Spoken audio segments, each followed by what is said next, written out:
Something at the edge of space, calling us to fly away.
gaming podcast to hit the scene.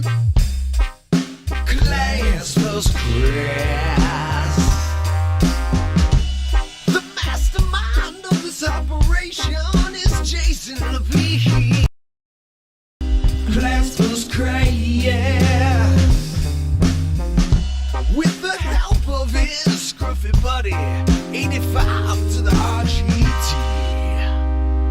Class vs. Crass.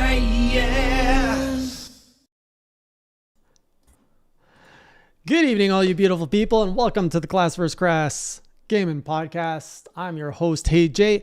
Joining us once again this week, once again, we'll say with Treon because he was here last week, and we're doing the bearded shuffle, swapping out RGT with Dynamite, Giraffe, aka Greg, as Sean is off on some festivities tonight, and Greg is back on festivities tonight.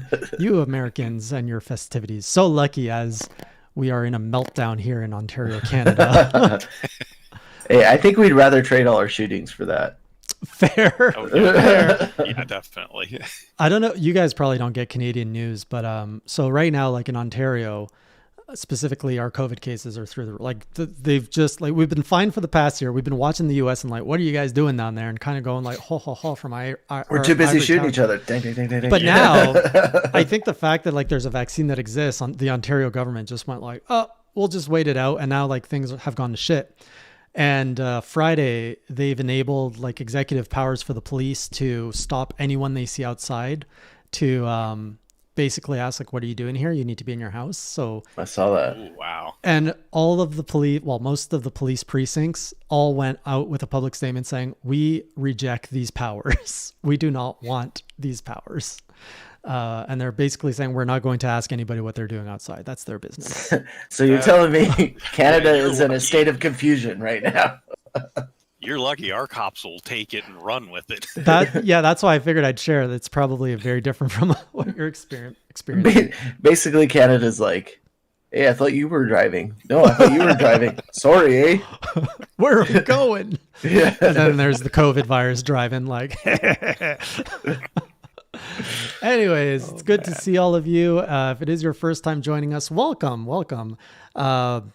It's a 1 hour podcast where, to put it most succinctly, if you've been out of touch with the gaming news for the past week, we're going to wrap it up for you in this 1 hour segment. First, starting off with what we've been playing, sharing the games we've been playing for the past week, going over our major headline this week. We're going to be going over the Nintendo Indie World, which happened last week, showcase the trailers real quick, and share our thoughts if we love it, like it, hate it, or if we think it's just meh. Then we're going to go over some headlines you might have missed. Finally, we do the lightning round. That's where we take your questions, topics at the end. And tonight's show should be a little bit more chipper than usual because our crassy one, RGT, is not here. So if this is your first impression of the show, it gets a lot more nasty when he's around. I'll fill in for him. Hey, everything. Greg can be our crassy one. Yeah. Hey, I'm a little bit of both. Well, tonight, Treon's a little bit of both. Works for me. All right. So with the rules out of the way, let's get started with what have you been playing, Gregario, You know what I've been playing. besides You with know. yourself? Not much else then. So yeah, same. I finally got back to. I dropped out, dropped back in. Rocket League, a new season just came out too. But I'm finally diamond in 3v3, 2v2, and 1v1. So I'm riding that wave right now. Been pretty active in like the tournaments that they have in Rocket League, which is something that I liked as of lately, you know, how they introduce them and you can join up at different times and play. Still playing Apex solely on PC. Have you made it to the Apex yet? I don't know what that means. Or is it just a legend? I'm playing Apex Legends. Okay. Jason. It was a bad joke. Yeah, it was pretty bad. But no, I've been kind of shuffling around different Legends and streaming a little bit more. Well, trying to get back into streaming a little bit more after a little break I had. But I brought a bunch of games and stuff back with me. I went back home to California for a wedding, but I got to. I felt so stupid, but also I was like, I'm getting them back with me. So I didn't when I drove out to where I live now, I put them all, in totes and stuff and loaded them all up. That's pretty much all I brought with me were my games. Just retro games?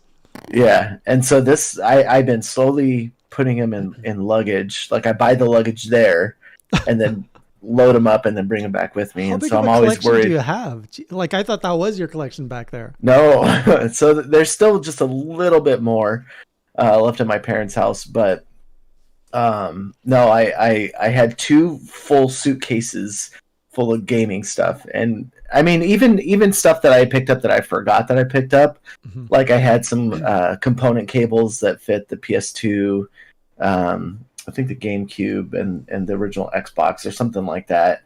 But then I had like unopened controllers. I had yet another headset in a box that was still in the box. I brought back you can't see it, it's on the ground. I showed you guys before the stream, but my NES action set that's like in great, phenomenal condition. The 64 box I bubble wrapped and shoved in a suitcase. Nice. And just a bunch of stuff. But yeah, the one thing I did like though is the flights aren't very long. The connecting flights isn't very long either. But I was able to complete a couple of missions in Monster Hunter Rise while I was on the plane. So that was cool to have that with me, especially with the Hori split pad. Everybody was saying how good it was and how they could never go back to the original Joy-Cons. But I mean, it's kind of a toss up for me between the Satisfy grip and those. But other than that, I did play the Resident Evil Reverse demo. And for some reason, I guess I even went back and looked at my stream right now, and I did not see your comments in there, and I feel really bad. No, What's going on? I even made sure that I was like logged in and everything. And but to your point, though, the graphics that you were talking about, I thought they were okay, maybe a little bit better than okay. The character models are a little. I mean, it's an open beta, but they have this like comic book cel shaded kind of silhouette to them. But I think it very 360-ish almost.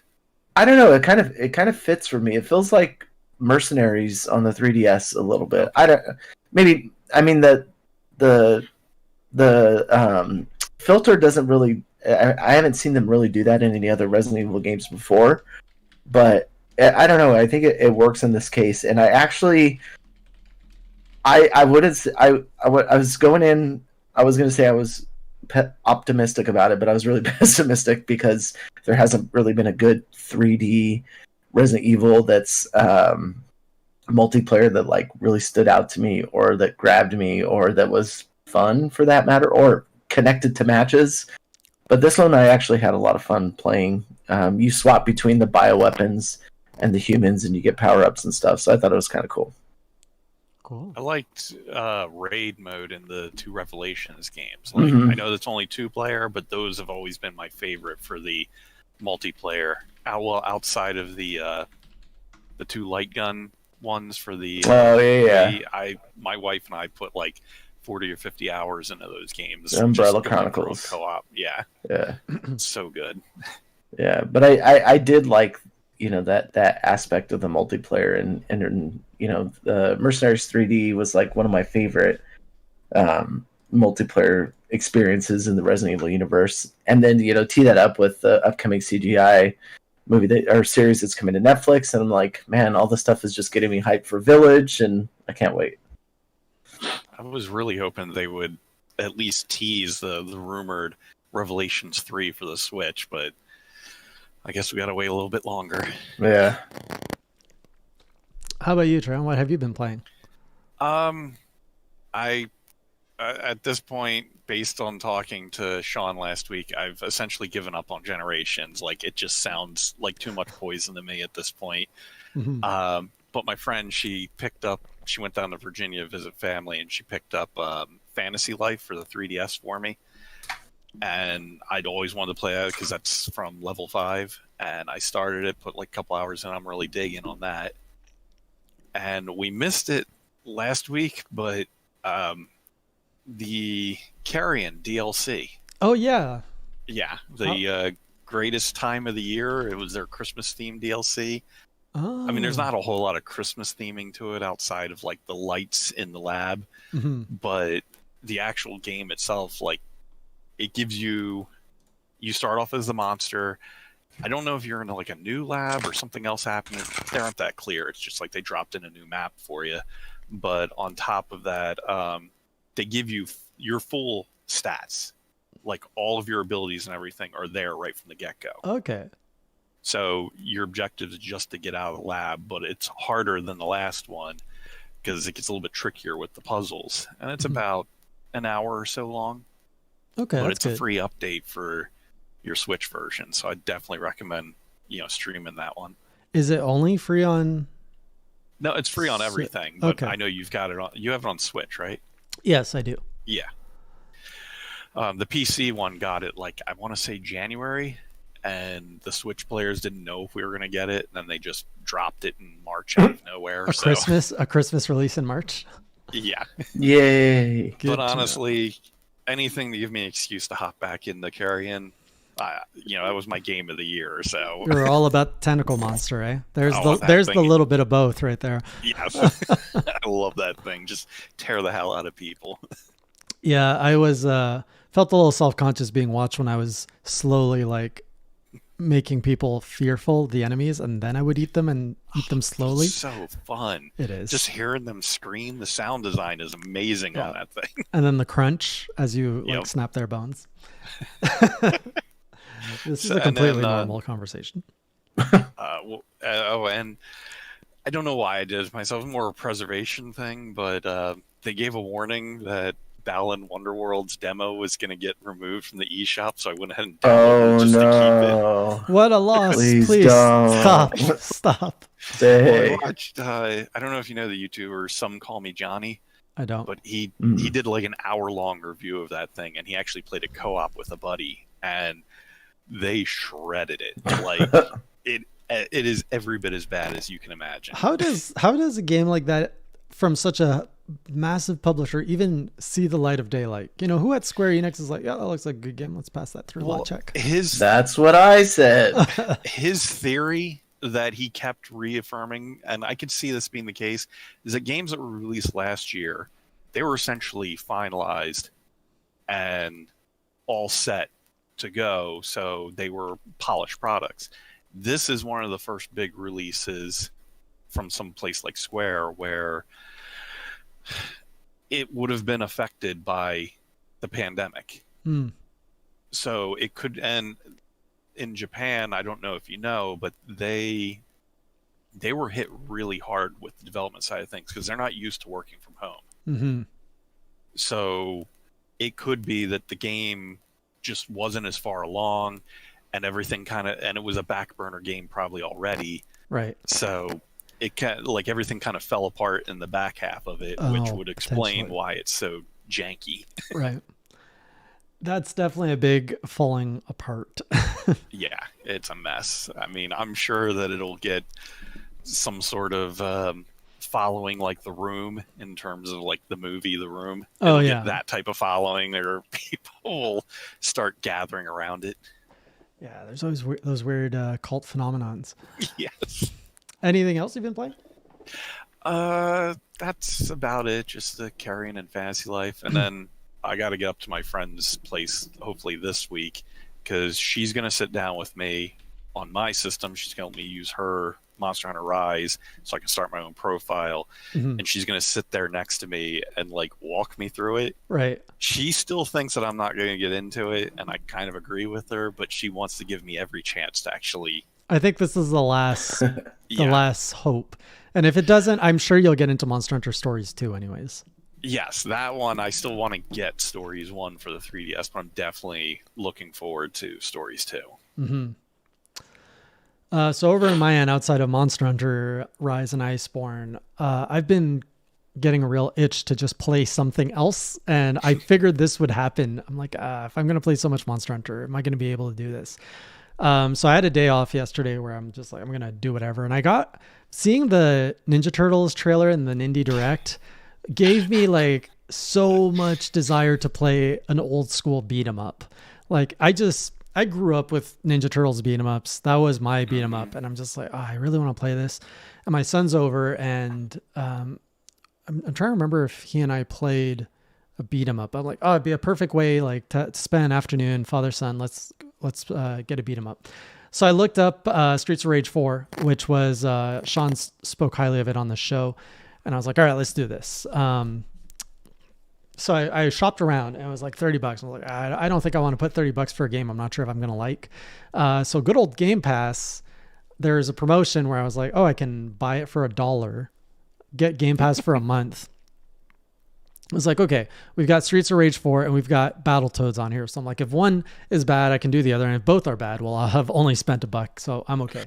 So we plugged Streets of Rage 4 and it was exactly what I wanted. Like, it was just the right difficulty at first. The artwork was beautiful. It had very like simple story of just like, you know, it's your kind of typical grungy, like 80s, 90s. Like it's what you would see in video games and movies at the time. And I'm just like, you're a cop. You got to save the world for the president or save the president. Yeah. And there's like gangsters in the streets and you're just going around all the key locations. And it was just fun. It was like such basic fun. My son loved it.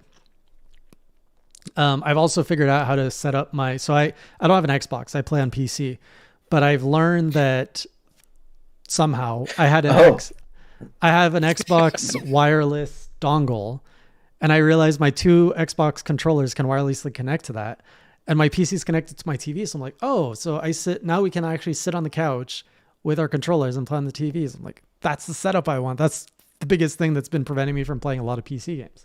Nice. So yeah, we just went through it. We beat the whole story in one shot. Like I think we just sat 3-4 hours and we just played the whole thing. It was great. Oh shit. The final level. Oh my God. Did they like dial up the difficulty there? Yeah, it gets hard. Yeah. I'm like, oh, so it was great. Like I was completely satisfied. Like, you know, when you crave a burger and you get a burger and you're just like, oh, that's it. I can't you just want that greasy burger that's just going to go down so good. I was tempted to like go to Battletoads, but I'm like, no, I'm good. I'm full. I'm completely content. What the hell's the matter with you? It's on Game Pass, so I'm like, it's there. I think it's okay. Like I've played through about, I don't know, half of it or something like that. Maybe I'll go back and finish it one of these days, but I'll take Streets of Rage any day over that. Oh, for sure. Maybe I'll appreciate Streets of Rage even more. But that's what's great, and you can really see the contrast with, you know, Battletoads, the direction they went. They're like, let's try to remake it for a modern audience. And Ninja Turtles and Streets of Rage 4 are like, no, let's play to the nostalgia of the audience that used to play this. And like they nailed it right on. So I don't have much faith in Battletoads. I know Greg kind of likes it, so I might try it. So I did that, and then what else did I play? I guess I'm just like dabbling in the weirdest stuff. Just before the podcast today, I was like, oh, I got like a sudden urge to play a card game. So I like re-downloaded Hearthstone. I hadn't been in it in 2 years. So I'm like, what's new in Hearthstone these days? I haven't been paying attention. They added achievements to the game. Oh God. Which was here we go. This was my crack when I was playing World of Warcraft. Like the biggest reason I was drawn to World of Warcraft was the fact that there was so many achievements that I don't even think you could actually do them all without an extensive amount of time. And now Hearthstone has the same like aesthetic and same type of system. I'm just like, oh no, they're going to pull me in with this, aren't they? You and your damn achievements. It's I don't know. I didn't think you were that big of a achievement hunter. Like I say I am, but if you look at my achievement lists, I have no game that's 100% on Steam. I have like 5 platinum trophies. No, but you pick like one game and you will go like a beast trying to get it, like you did with the Hollow Knight. And I didn't get it. I never got the platinum on Hollow Knight. I mean, you got close enough as far as I'm concerned, because that last part was so stupid hard. But I think that, I don't know, that's a good, you know, I guess the psychology of achievements. It's like they're there, and like, you know, you could be diehard and be an achievement hunter and try to get every one of them, or just relish in the fact that there are achievements for a game, because on Nintendo platforms, you don't get them. nothing. It's a turnoff. So I'm more of a casual where if I really like the game, I'll go back. So like another game I plugged in yesterday was Phoenix, Immortal Phoenix, whatever. Immortals Phoenix Rising, which I hadn't played in 2 months. And I beat the story and everything. And I was going to check out the DLC now that there's 2 packs, but it was downloading. So I'm like, okay, well, I can't play that. So I just went back into the world and I started grinding out achievements. And it's just such a fun, like, it's a game you can just boot up, spend 30 minutes to an hour just like wandering around the world and randomly collecting new upgrades for your character just by like wandering. It has kind of that Breath of the Wild where, you just jump in, oh, what am I going to find today? Just on a slightly less satisfying scale. So yeah, it felt good to jump back into that. Oh, and I'll add on, I did a little bit of the Streets of Rage too, because I was playing that with my friend who's got the Monster Hunter.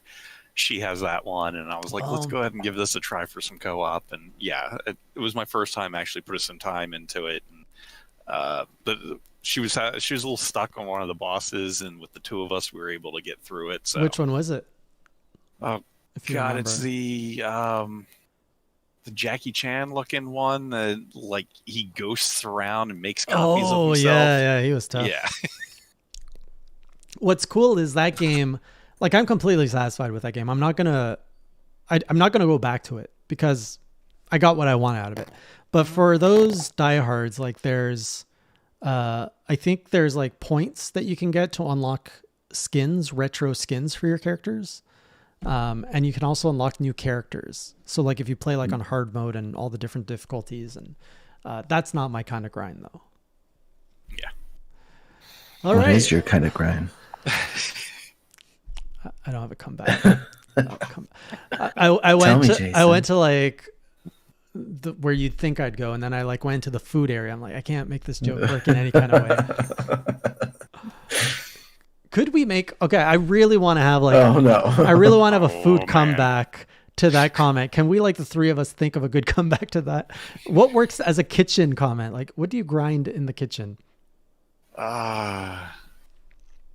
Maybe D's. Pepper.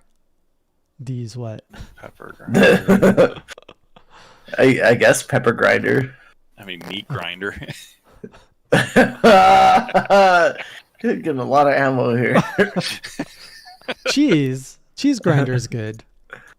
Who grinds cheese? Oh no, it's Yeah.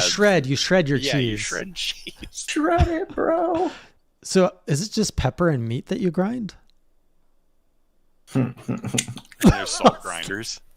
If you get the rock Coffee salt. grinders. Ha! Oh, yeah. That's what that's my comeback. I like coffee grind. Greg. Okay, you put too much time into this. Let's go on. Way too much. Speaking of jokes, in the latest HJ Eats that is not live yet, one of the things I got is nut cream. Oh, God. We'll save that for the episode. Come again? Oh man, you're the crassy one tonight. It's delicious. You just gotta make sure that did you do in the episode where you open it up and like squeeze it in your mouth? No, I didn't even go that far. I had an audience for this episode, so I had to keep it T for teen. Where you open it a little bit and it squirts on your face. No, it was pretty tame. It was pretty tame. It was quite delicious though. All right, let's get into our big topic for today, which is Nintendo Indie World. Love it like you hate it, man. Did you watch Nintendo Indie World, Greg? I did. Oh, great. You did your homework that I'd never But I assigned definitely you. need a refresher. All right. I'm going to play the trailers, which is kind of useless for you guys.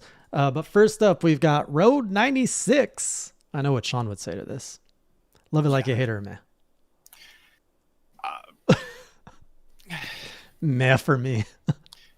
I'm probably at a meh. I mean, it depends on how well it's executed in terms, like, it looks interesting, but I don't know if they're going to execute the random aspect well enough to make it replayable. I was a like it on this. Really? Okay. Yeah, it was like kind of the thing that has turned me off of the like Life is Strange kind of experiences, being that they're like, you know, you're in a room and you have to explore this room alone.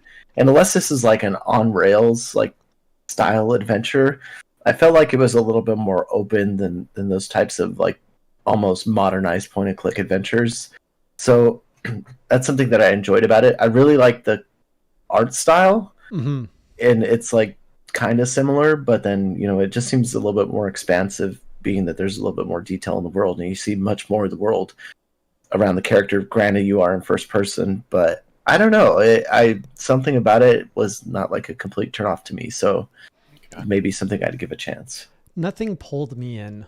Just looks like a journey, and I'm like, yeah. No, it doesn't look like a journey. It looks like a road trip, and I don't like road trips. So On Road 96. yep. All right, next up we've got Aerial Knights. Aerial Knights Never Yield. I'm trying to remember what this one was. If this is This is the runner, 2D and 3D runner, auto runner. okay. Oh yeah, Cool yeah, yeah. for people who like runners. I despise runners, so this is a hate it for me. Oh, I still wow. think it looks good, but me personally, I can't stand endless runners. Yeah. If it wasn't an endless runner, I might be more down. I like to your point, I like the aesthetic. I like the presentation. Like it really stands out and is unique, but then it's an auto runner. So meh. Yeah, meh. I get why people like them, but they just don't do it for me. My son likes them, but I'm not into them personally. Yeah. Runners just scream mobile. Yes. And I'm sorry. I don't need to pay for that experience. Yes. Yeah.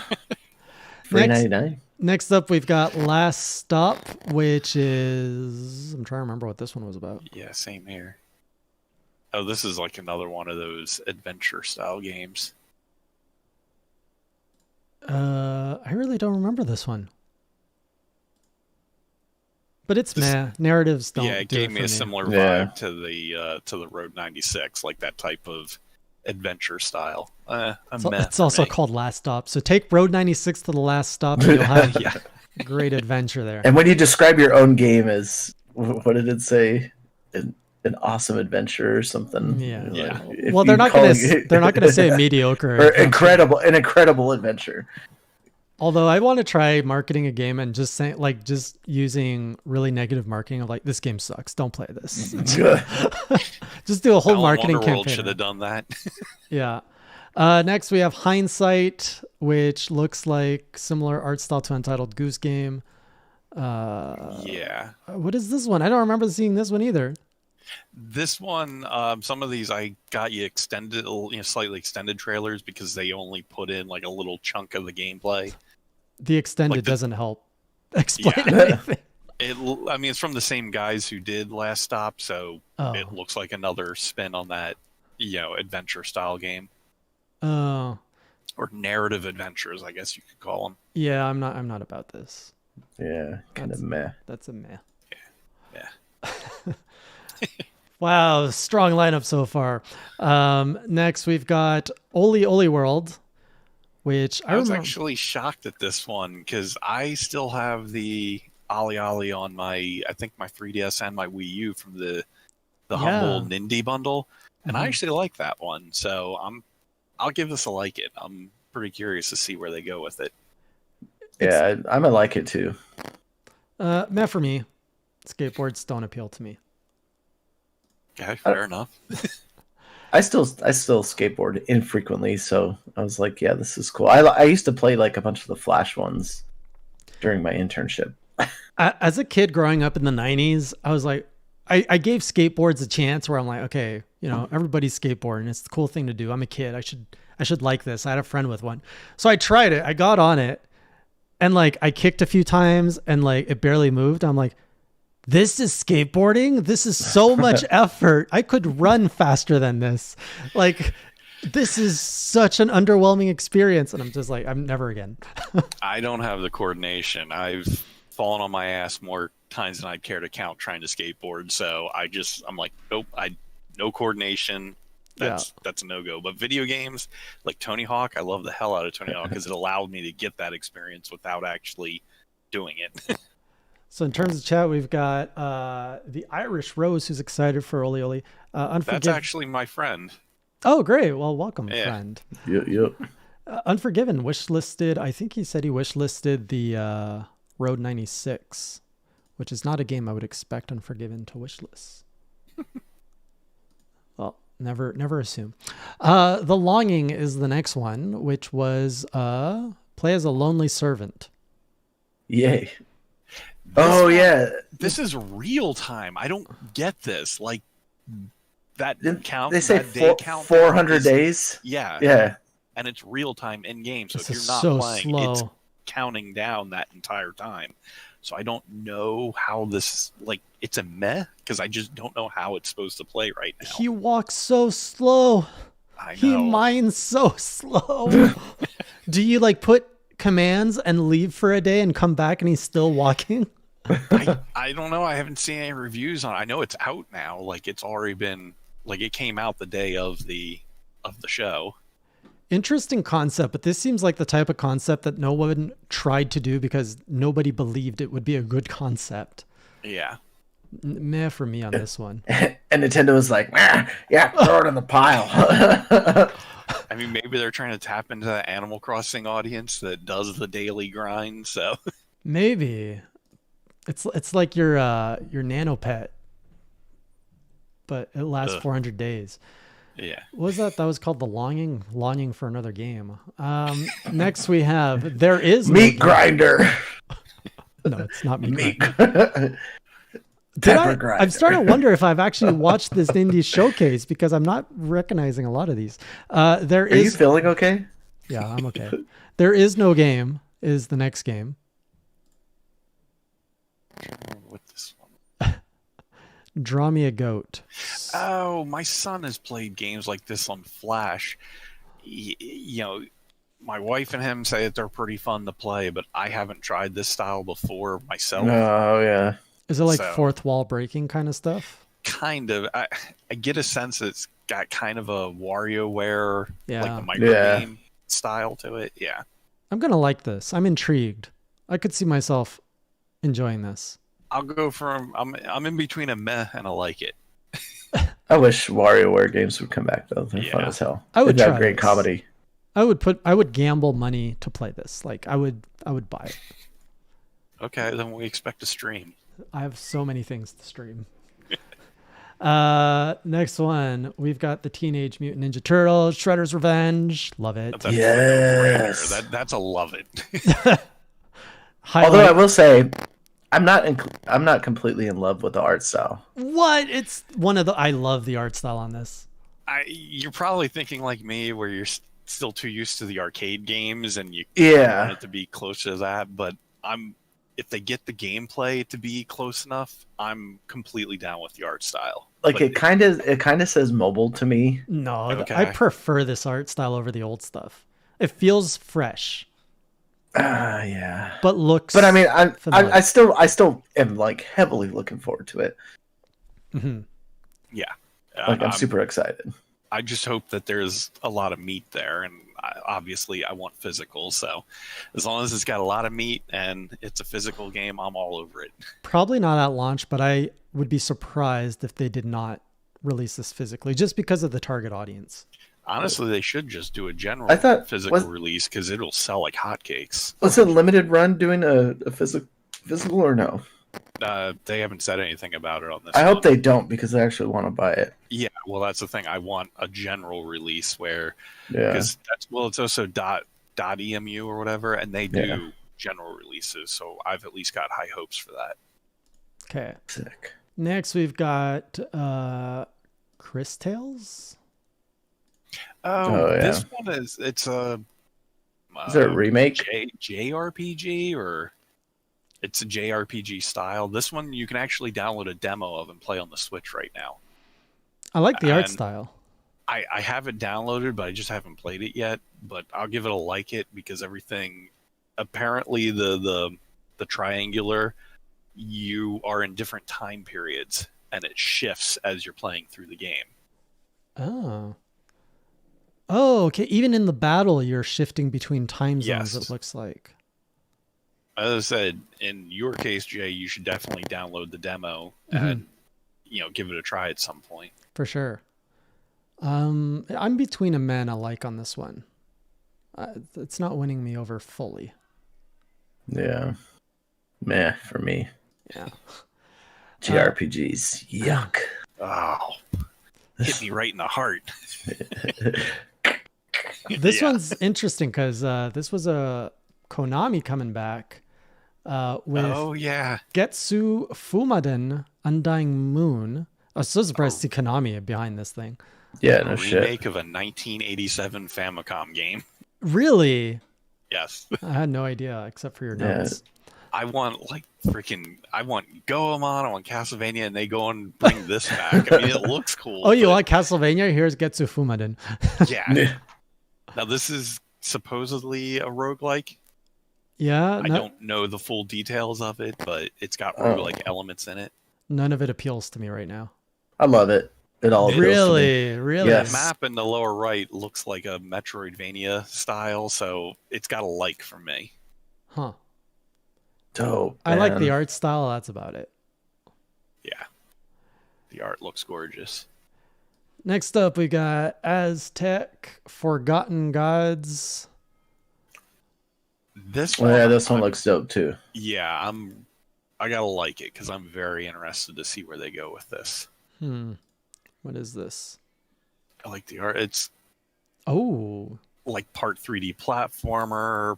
You know, it's got like combat heavy stuff going on. Yeah, and the soundtrack was Yeah, okay.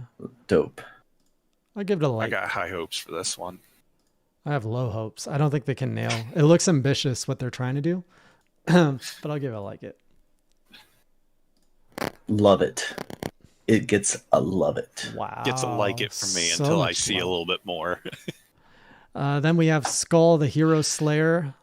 Oh, this looks nice. Oh, this one's for you. It's a Metroidvania. And it looks like you play as Sans. Yeah. Yeah, I'll say like it. It looks interesting. Mm-hmm. Definitely interesting. Kind of reminds me a little bit of like Hollow Knight or something. It gives me Yeah. Hollow Knight vibes too, but Yeah. these things, the things with Metroidvanias is they're easy to look good, but it's hard to make them feel good. Yeah. So we'll see how that goes. I'll give it a like it. All right. And then we have the sizzle reel. Oh my god, I'm so ticked about this sizzle reel. Why is that?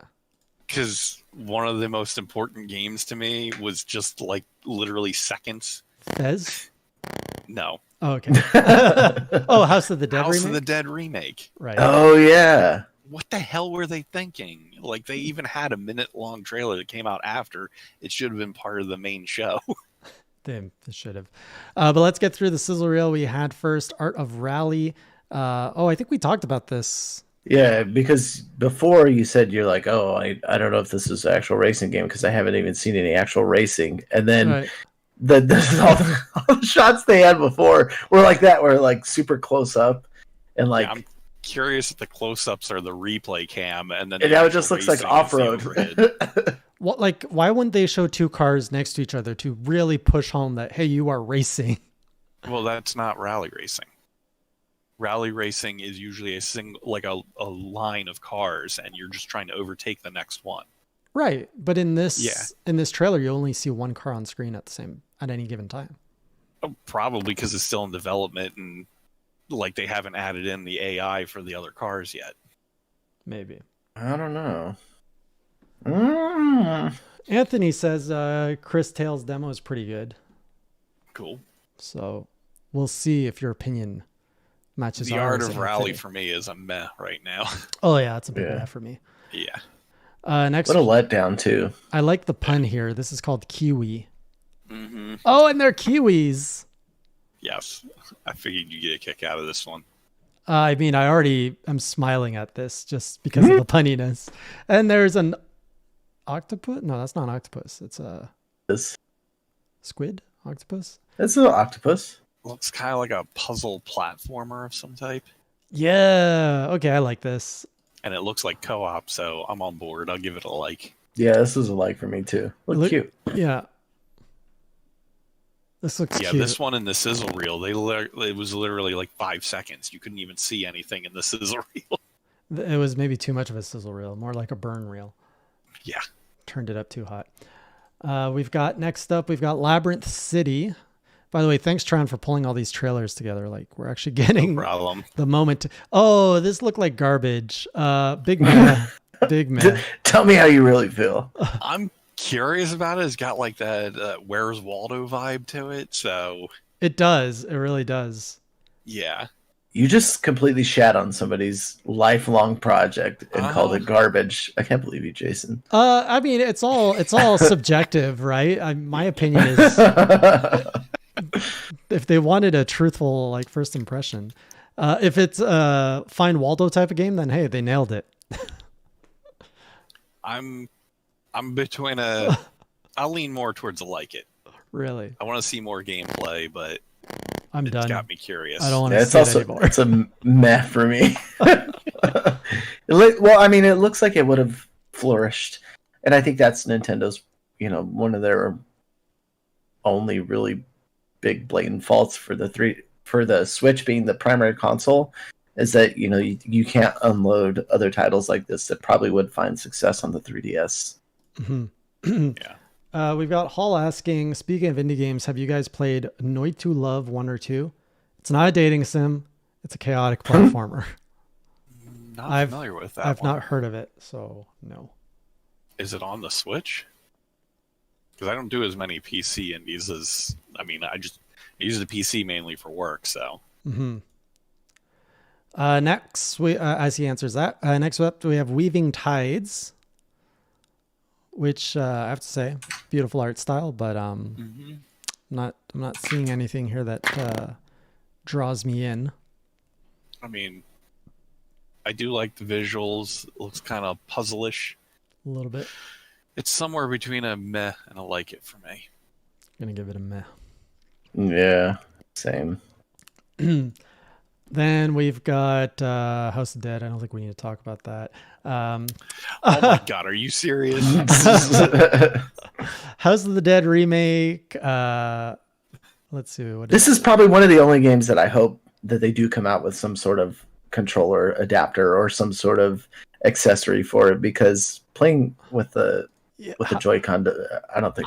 I don't know. The Joy-Con with the gyro, I think it could work pretty well.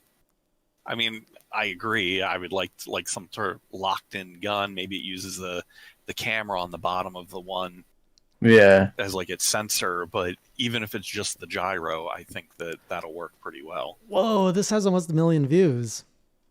Mm-hmm. Holy hell! Yeah, that's what I said. It makes no sense why they buried this in like a 5-second clip in the sizzle reel, because this was the game that people were like really excited for.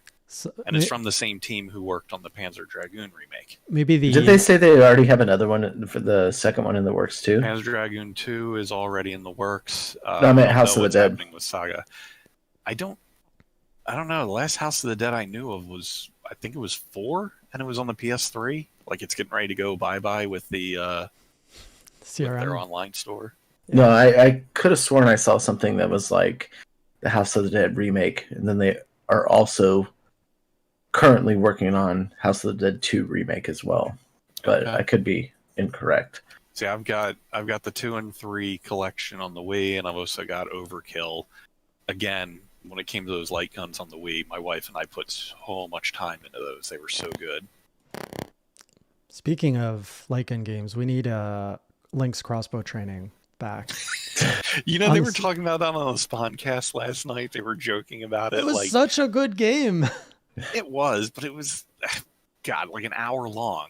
Like, they would need to actually do more with it. Some experiences just need to be an appetizer sometimes, I was personally, what I was hoping is that when they did the Twilight Princess HD on the Wii, they would have just put it on the disc as an extra. Or as an amiibo bundle, you put as an amiibo extra. Maybe they'll do that with this year for the anniversary. Actually, I found that disc recently with all the moving and stuff. But I also dug up, I had a not for resale Monster Hunter Tri demo for the Wii. That one. Yeah. I've got the actual game and I've got the demo disc with it. Heck yeah. All right, next we've got Beasts of Maravilla Island. It looks pretty. Beasts of Mom Island? Is that what you said? Maravilla Island. It looks good. The walking looks terrible. Yeah, the jump looks a little... Everything just moves a little stiff. Yeah. but hopefully that gets ironed out. Because when is that? Oh, it's Pokemon Snap that's June. ripoff. That's right around the corner. Yeah. That's gonna get delayed. No, indie games don't get delayed. But I do like the Pokemon Snap-esque like camera take or picture taking of the wildlife. Mm-hmm. When is that coming out? That's coming out soon. And Pokemon Snap That's this 2, right? month. It's like in a week, I think. Wow. I'm not that excited yet. Like I haven't seen enough to like I want to play it, but it's not a day one purchase for me. I saw the latest. Nintendo released it like a day or two ago. It was a like an overview video, and they did confirm at least it took them long enough. But it does have gyro built into it, like that's on by default. It's got branching paths. Oh, yeah, and then they've got things where if you do specific things, it'll open up branching paths to go back and revisit the levels to get even more of them. So it looks more in depth than what I was expecting. So I'm hopeful. That's good. 2 more and we're done here with the sizzle. Next up, we've got Fez Blast from the Past. Fez joining us on the Switch. I really love. This was my first indie game that I can really say like won me over into the indie scene. So I love the fact. I'm probably not going to play it again, but I love this game. Well, this was your boy, wasn't he, from Canada? He's not my boy. Fisher is not my boy. But yeah, yes, but, he's from Quebec. I thought, if I remember correctly, this one, like there was some sort of government fund that he got on that funded. So yeah. I mean, Canada is the gaming industry in Canada is heavily funded by a lot of like government funding. Aren't you guys lucky? It's embracing a little bit of socialism while still being capitalist. Did I ever tell you the time I met Phil Fish in person? No, I didn't know really? you met him. Well, kind of. Well, so this was like early on in my journalism days, and I gave no shits. I would like straight up like, and this is how I got on like all these press lists and stuff, was because I would just be like, oh, I'm gonna email EA today. But I went to this, so I used to go to the Indie Games Festival in Culver City, and I think this was right when Indie Game the movie came out, and it was I don't know, probably like I want to say like 6 months after or something around there. So I saw him there, and I was like, holy shit, that's Phil Fish. He's from the movie. And it's like he was standing there like Basking on his phone or something. Yeah. In his hipster glory. So I was like, hey, can I ask you a couple questions? And he was just like, no. And then I was like, oh, okay, well, I was like, hey, I really enjoyed, your part of the movie and blah, blah, blah. But I didn't know that he was like super like against interviews. Like he didn't want to answer questions. He didn't want to like talk about it. And I was just like I only found that out after the fact, after I was like, hey, Mr. Fish, can I talk to you for a second? Well, to be fair, I mean, you put yourself out there by putting yourself in a documentary. You better expect for people to come up and want to talk to you. Well, I mean, that was kind of the early days of indies like being out there. Prior to that, publishers would protect the developer. Like Fez was one of the early indie successes where they kind of, it was the developer was able to self-publish, as far as I remember. I remember the story specifically of Phil where I think, I forgot what triggered him. A lot of things triggered him over the years, but one thing triggered him about people saying that Fez cost too much. And he's like, you should be grateful that there's even a sale for this. And he went on Steam and like he increased the price to $99 or something like for a day. Like I remember that. He just went crazy. Yeah, he was a little caught up in his self-worth, I think. Yeah, and then he imploded, and it wasn't pretty. I think he's done a couple like mobile games since then, but he's kept really quiet and out of the limelight. So, well, I mean, he probably went through a pretty tough mental health state through all of that, just for being one of the first, and just the way he handled things. And the last one in this, especially when I was gonna say, especially compared to Edmund McMillan with Meat Boy, like he was Super Meat Boy. Yeah, nice about it. Yeah, different personalities and backgrounds. So the last one was Oxenfree 2, Lost Signals. Is this what I think it is? I'm not sure. I think I tried Oxenfree 1 and I couldn't. Maybe I didn't. I don't know. It's more of a narrative. It's not fully a walking sim, but it's that borderline of a walking sim. Not for me. But he's cutting Curious, trees with lasers. Good Old Games gave me a DRM free copy for Linux years ago, and I just haven't sat down to play it yet. Mm-hmm. I've always been curious. Meh. I know the first one like reviewed well, but it's a meh from me. Yeah, I'll give it a meh as well. All the narrative stuff. I need to get into my game. Hook me with a game mechanic. Don't hook me with narrative. Yeah, you need gameplay. Yeah. All right. Overall, for that Indie World Showcase, love it, like it, hate it, Matt. Final verdict. There's a lot of meh with just little spikes into the like it. So I guess I gotta lean more towards the meh. I'll get a like it. I think there was enough, and they had Ninja Turtles, which, that was my gem to take away, and I'm like, that's all I need. I just need one game to be excited for.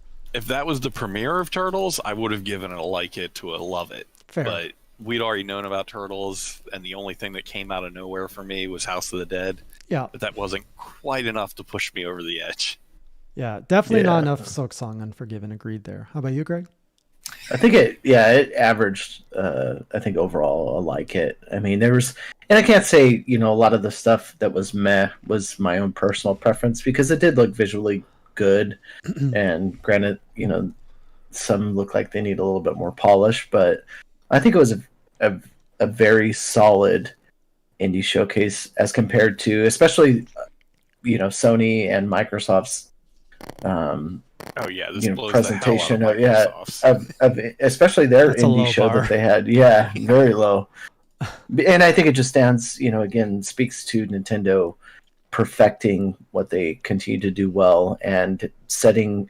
I think they've really been able to tune in on either raising expectations or keeping them at a level to put out a new game showcase like this. And granted, you didn't know what you were going to get, but I mean, the bar wasn't set as high as Microsoft and then under deliver like they did, and just have like a weird format with like streamers talking and stuff. I think they just gave us the games, and yeah, that was so bizarre.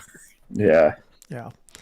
All right, let's try to get through as many headlines you may have missed. So the way we go through this is I bring up a headline. If you don't know about it, or if you want more info, or if you want to talk about it, just speak up. Otherwise, we move on to the next headline. Sound good? Shibby. All right. Sounds good. Hey, did you hear? Square Enix says it's not for sale. Shoots down acquisition rumors. Yeah, that was a bit of a mess, because the initial story was that, they're up for sale because of some Bloomberg report or something. And then Square's like, no, we're not for sale. But that got everyone buzzing about who would buy them. Right.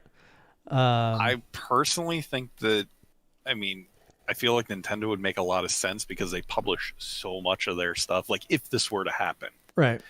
Because they publish and have such a relationship with them, I think Nintendo would be dumb not to grab it. But at the same time, I could see someone like Microsoft grabbing them up. It'd be Microsoft. They've got the greedy fingers. They're desperate to get into the Japanese market. They've been desperate for 20 years to get into the Japanese market. So that would definitely do it. Yeah. In other headlines you may have missed, did you hear Street Fighter characters are coming to Power Rangers Battle for the Grid? Oh God, I wish Sean Why? They are whoring out Ryu and Chun-Li left and right, and now they like mix them with. Actually, this is worth pulling up, because the visuals, but it's hard to tell. I don't know if Sean made any video content on this, but it's hard to tell because he liked Power Rangers, the fighting game. Well, I just would have been curious to see his take, and if he would have been, I think it dilutes. I think he would have liked it. I think it dilutes. Like, it's not so. Like, there's enough effort put in where it's not just Ryu holding a gun in Fortnite, that it's a Power Ranger with like Ryu-like abilities, and Chun-Li like abilities, that it gets a pass, I think. Where is the Chun-Li? I think it looks cool. This is one that I've been curious about, because it's going to be going on its third physical release. And every physical release has different amounts of content on the cartridge. So they're actually doing a physical for this. It's going to put like everything on there. The limited run version, ironically, is the one with the least amount of content. It's a Because that was the limited run. first one out the door. Yeah. Good. Yeah, good. In other headlines you may have missed, there's a rumor going on that maybe Microsoft and Nintendo are doing something. Tee-hee-hee. I don't care about this. Oh, come on. I don't think The they're doing personal- anything. Look, if they give me Halo on the Switch, I'd be interested. I Either think- that or give me Rare Replay at least. I think that's Nothing is real anymore. I think that's possible. I think you're going to see Halo on a Switch within the next 3 years. Easily. Yeah. Easily. Shit, we can't even get Halo on On an an Xbox. I think whatever happened last year, they had to put the brakes, and I think that just sets Halo up for being bigger than what it was intended to be. And it sounds like they're taking a lot of lessons from other successful, Apex Legends, Fortnite, other shooters, if you will. And And the follies of others like Anthem. yep. Oh yeah. And I think they can do something big. So because didn't they talk about Halo Infinite having a free to play aspect to it? Something like that, about the multiplayer having some sort of Yeah. free to play and not being tied directly to the Xbox. And yeah. So I think they're going to push Halo as their, once again, flagship shooter. It's probably going to be compatible on your mobile device, Switch, PC, Xbox, and they're going to go hard with a aggressive strategy there, I think. Speaking of Halo and Nintendo, there has been an amazing art piece that I guess Treon really wants to show off. Or adding to the speculation, a Mario crossover with Mario Halo crossover artwork, which looks pretty nice. Oh, it was posted by the Halo account too. Yeah. And then you got the thing with what's his name? Phil Spencer with the Switch in the background, and it was revealed by someone within the company that yes, every single thing he puts on the shelf has some tie to stuff later down the road. So yeah, very So interesting. if you look over his shoulder there, you see the Switch. So this is what it's got everyone buzzing. Then the official account puts out that artwork. Is that his wife on the left? Is that an indication of something? Isn't isn't like the most obvious thing is Master Chief coming to Smash? Isn't that Yeah. like Well, I no. feel like the only way that works is if they do the game at the same time. Like they have to announce, say, Halo Trilogy. They'll put Halo 1, 2, and 3 on the Switch.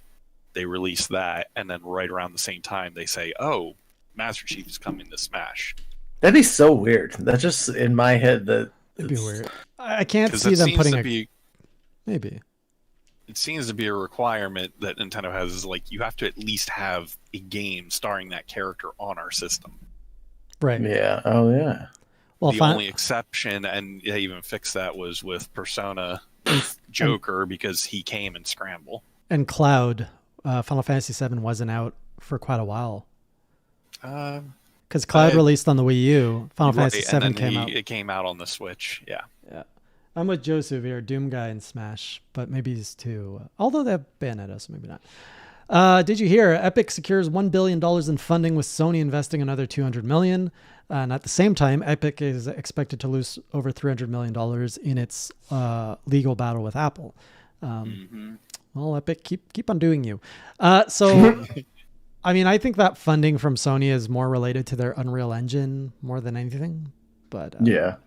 Yeah. See that's the part of this like exclusivity that would get under my skin, is if people start having like exclusive rights over engines. Like imagine if the RE engine was yeah, like stuck on a Sony platform and Ooh, like, yeah. it would just That'd be gross. that's too far. I feel the industry made so much progress to open up engine platforms. Like before Unreal and Unity, specifically Unity, led the charge to making game engines accessible to everybody. Everybody had to build their own game engine or pay a lot of money to Epic. Exclusivity there would just be a huge, and all of that led to the boom of indie games and new ideas and more games. So to kill that kind of momentum that the industry has gained would be really painful. Well, it would also, I mean, it would completely shift it because of the fact that everyone would move over to like Unity and engines that are more open. and it would suddenly kill a lot of the momentum for something like Unreal. Yeah. Unity, yuck. But then also at the same time, that's gonna, Unity has allowed a lot of things to happen. Don't hate on it. Yeah, that would, but that also like puts an additional strain on the hardware. Who can run what's optimized for what, and I don't even think that the hardware manufacturers can take another hit right now because they're not only suffering because Nvidia said this week, it's only going to get worse. And like I've been trying to upgrade my graphics card, just one graphics card since November, and everything I try to buy is sold out. Each time I go in is sold out. Consoles are at a shortage. It doesn't seem like it's getting better. Then you limit the software that runs on that hardware. I think it's just across the board a bad thing. Yeah, I think that also adds into the fact that a Switch Pro would definitely move into next year with all the crap that they're talking about with shortages and stuff. It wouldn't make sense to try and shove it out the end of this year. Yeah. In other headlines you may have missed, Castlevania is back on Netflix with its final season next month, and a new series could be coming, which when I saw that, I'm like, wait. Yeah, I'm like, oh, you can go to any era and just... Well, that's what they said, is like, this, I think, will wrap up the Castlevania 3 / Curse of Darkness story content, and then they've said, like, the next one will be a whole new set of characters. So my guess is that they'll jump into like the Simon Belmont era or the Soma Cruz era or something like that. That's where my mind went right away. Either they go to the Simon because that's kind of a fleshed out era. Soma, because then they could create the story as they want. Yeah. Or they could even go to the Order of Ecclesia, which has a very interesting angle there that they could go with. There's a lot of stuff in the 1800s that opens up a lot of different things that you can do with the story. Yeah. And it isn't as locked in that particular time period, so there's a lot of freedom creatively. Yeah. I'm excited for where they go with that. Oh, I am too.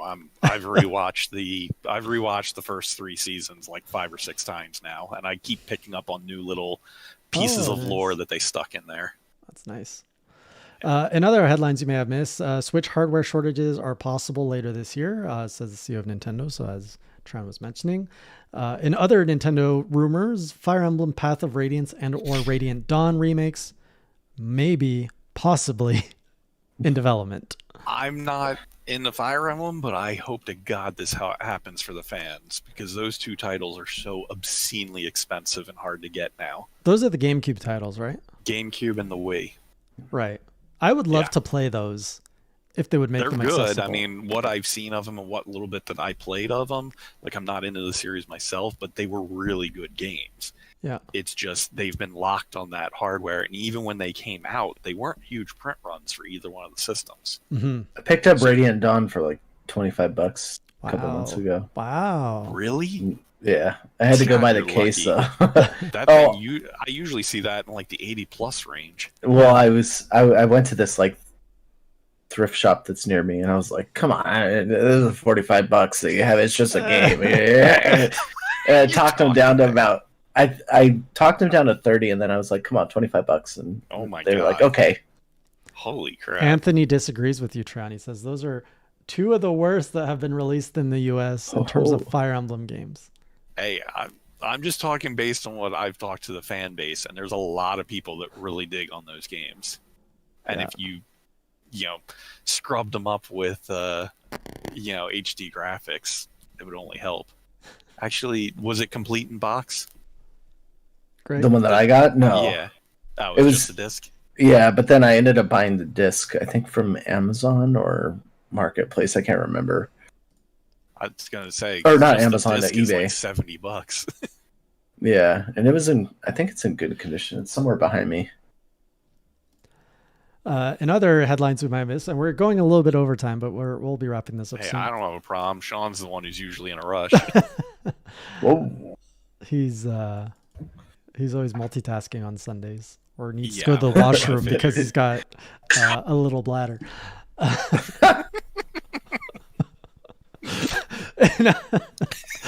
He's not here. I get to take cheap shots.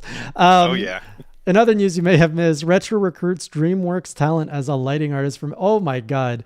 This is the headline, and this is not hating on you, Treon, but these are the headlines that make headlines these days. Really, someone from a lighting artist from DreamWorks Studio made it to Metroid Prime 4.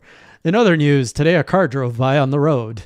Yeah, well, that's one of the things they get made fun of all the time. Nintendo Life, I mean, they're really good overall, but they do have a couple times throughout the week where they'll throw something like that up. Yeah. And that's kind of what I wanted to bring up. Is like, yeah, it gets a little mundane, some of the stuff they throw up. They're desperate for Metroid, for clicks or for Metroid Prime news or both. Well, anyone's desperate for something Metroid. Yes. In other headlines you may have missed, Forager team retaliates after lead developer blames them for canceled multiplayer. Oh, Oof, yeah, this drama. was a mess. Yeah. He basically threw the team on the porting team or the dev team under the bus for the multiplayer getting axed. Yeah. Not a good look. So yeah, they offered him less than minimum wage to keep working on it, and they left right away. Jeez. Yeah, it's a mess. Well, What game was that? Forager, which was a successful game as far as I know. I was gonna did say really that that Lord of the Rings MMO got canceled too. The one from Amazon? Yeah. Well, I think the rights holder can just go to another studio and get it made, but I think Amazon has noped out of it for some reason. Well, it's because Amazon is a joke as a game developer. Like, I don't know why they keep pretending to be one, but Yeah. There's somebody that in the they- executives who are like, we have a gaming platform. We should make video games. Basically, that is, I think, the thought process of anyone who has gaming will like go like Apple did it too when they're like, everyone else has a gaming platform. Hey, we have games. Apple Plus yeah. or Apple Yeah. Arcade. Arcade. and let's temporarily lock all these games everyone wants to play to it for like 6 months to a year. Yeah. Make I it really wanna bad play for that. developers. Yeah, I want to play that one from Platinum, that cell shaded, the Okami looking one that I have no doubt will come to the Switch, but it's locked to Apple Arcade for an exclusive period of time, and it actually looks good. It was one of their big 5 exclusives they were showing earlier this year. 5. Yeah. It's gonna die out quick. Just like Google was like Stadia, and then they're like, you know what? Jokes. We're not making any games exclusive to Stadia. Here's a platform. You guys bring games to the platform instead. And other headlines you may have missed. Square Enix is taking down the Balan Wonderland demo. Cry-side. We said that at the beginning, but Yeah, I caught that one early on. I didn't expect I just tried to put extra stuff in for you in case you needed it. man, Hall, you really do watch intently everything that goes on in the backgrounds. He's part of the council, constantly watching. A few last ones to go. Naughty Dog wishes it was working on a new Jack and Daxter, but it isn't. It's too bad. Keep on working on The Last of Us. I am so I don't like Naughty Dog personally. Like, I just don't like a lot of their games, but I feel horrible for them because the team wants to work on Jack and Daxter, Yeah. but it's like Sony's like, Zombies. here's Last of Us. You aren't going anywhere. Like, Yeah. they're just shackling them to Just that. milking and that not let Last them of do Us anything cow. Else. Yeah. Milk me. I have udders. What?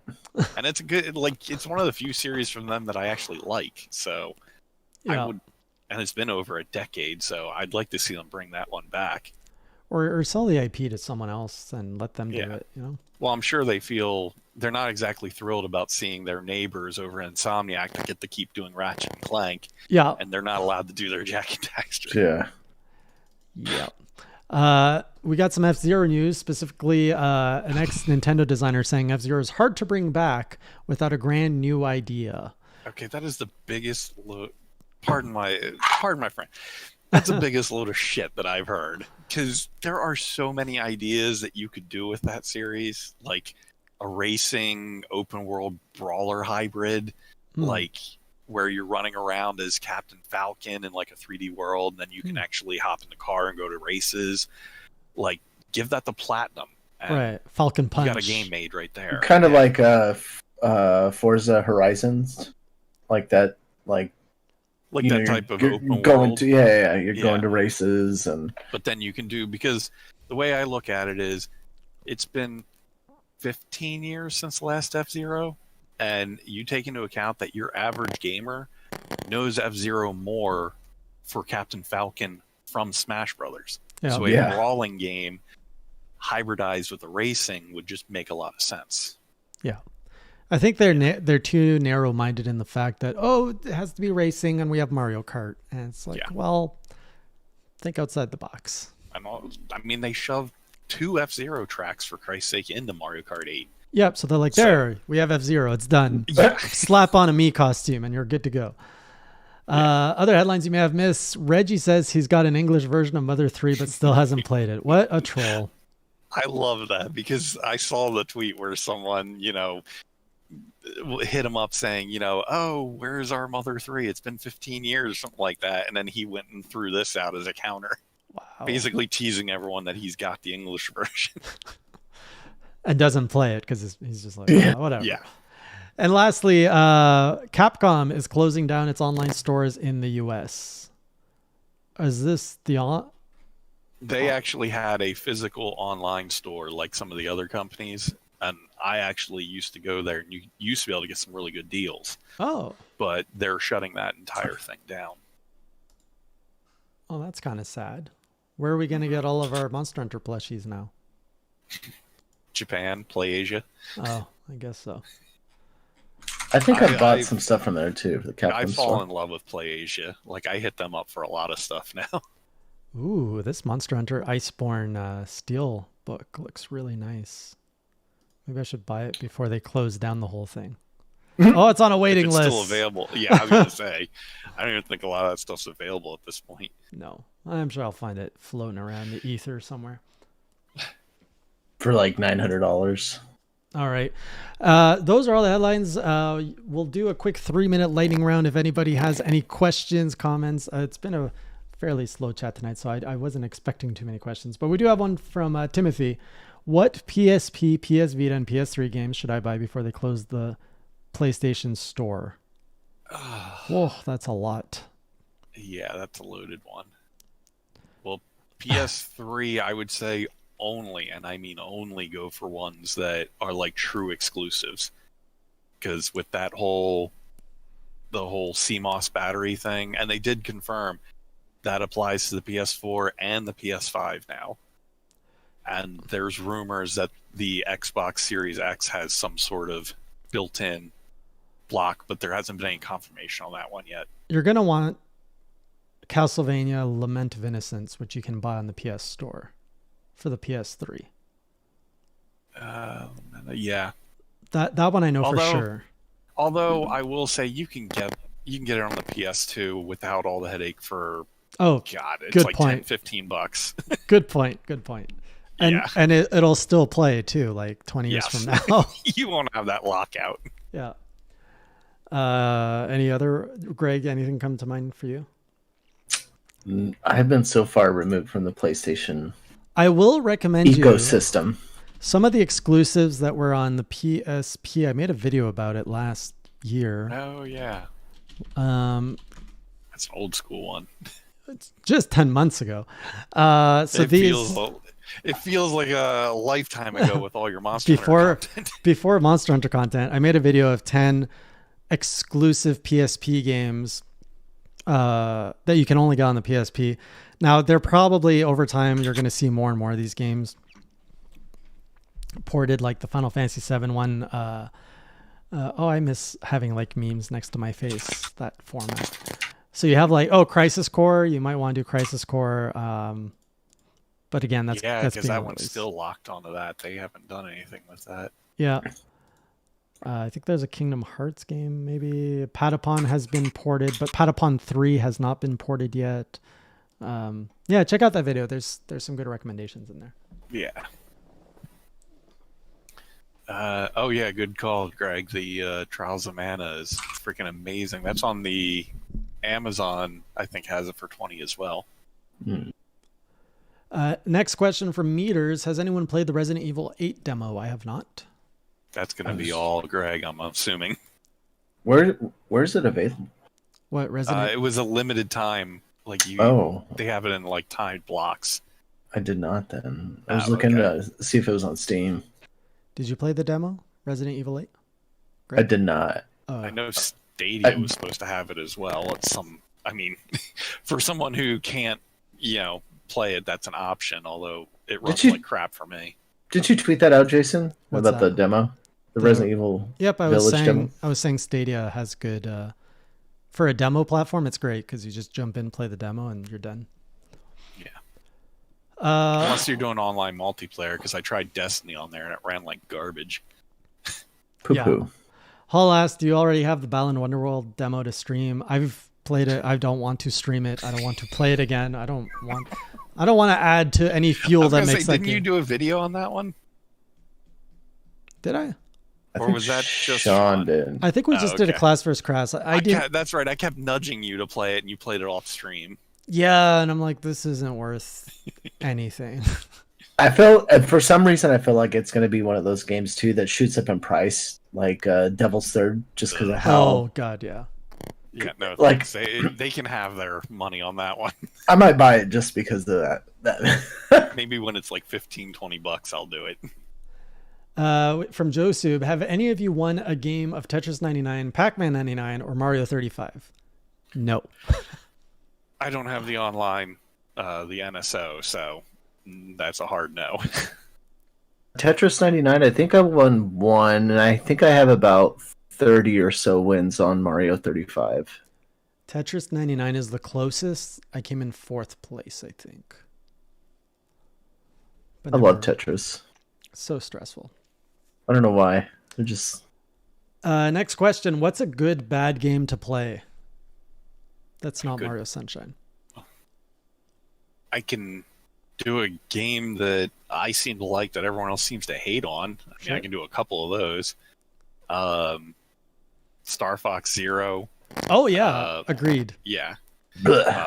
Metroid Prime Federation Force and Hey Pikmin. I like all of those. I've not played and yet everyone seems to hate on them. I've not played the latter two. Greg, you got any thoughts on bad games that you enjoy? For some reason, I always fall back. Like, I still found enjoyment in Metroid Other M. I like that game. It's That's a really another good one. game. Yeah. If you've got a save file that's already been beaten, you are allowed to skip cinemas, and that is the best way to play it because you can just jump through the cinemas real quick and just get to the gameplay. Yeah. Gameplay's really fun. Yeah. Yes, that's a good one. I like that one. Monster Hunter World or Rise. I joke. I joke. I was going to say, you're just trying to get everyone pissed off at that point. No. 2020, Jason would agree, though, with that. Although, no, I wouldn't have even agreed with that because although I did realize it was me that was the problem. I never thought the franchise was the problem. All right. And then what games? So we answered a few, Timothy, in terms of game suggestions, including a link dropped in earlier if you want to check that out. Actually, I'll throw out one more. I don't know if anyone here watches Metal Jesus Rocks, but he's done, I think, a video for the PS3 and a video for the PS Vita and maybe the PSP that gives a whole bunch of good options, like games to get before they close down. So I'd definitely recommend checking out his video. Yeah. All right. So let's wrap up. What's coming down the pipe in your worlds besides Mario this week? I don't know, really. I'll probably get back to streaming Monday, Wednesday, Friday. We still have yet to... I mean, we've been out of town, and my fiance's been at work and stuff, but we're still planning a day to stream both of us doing a quest together in Monster Hunter Rise, being that we played so much Monster Hunter World together. And it's usually like me saying, like, hey, go get this. Oh, right, I can't figure it out. So I'm really looking forward. Sounds fun. Let me know when you guys do that. Yeah, totally. Treon, any updates or things for the channel or anything? My normal, I mean, I've got clips. There probably be, I think I got 1 or 2 Monster Hunter clips that'll come out from last week's episode, and then I got to clip up this one. The audio podcast for anyone who needs that, links down below. I try to get that out the next day, so as soon as YouTube allows me to download it. I then convert it to audio so that I can get it up over there on Anchor, and I think it goes out a couple other places as well. But I provide the Anchor link down below.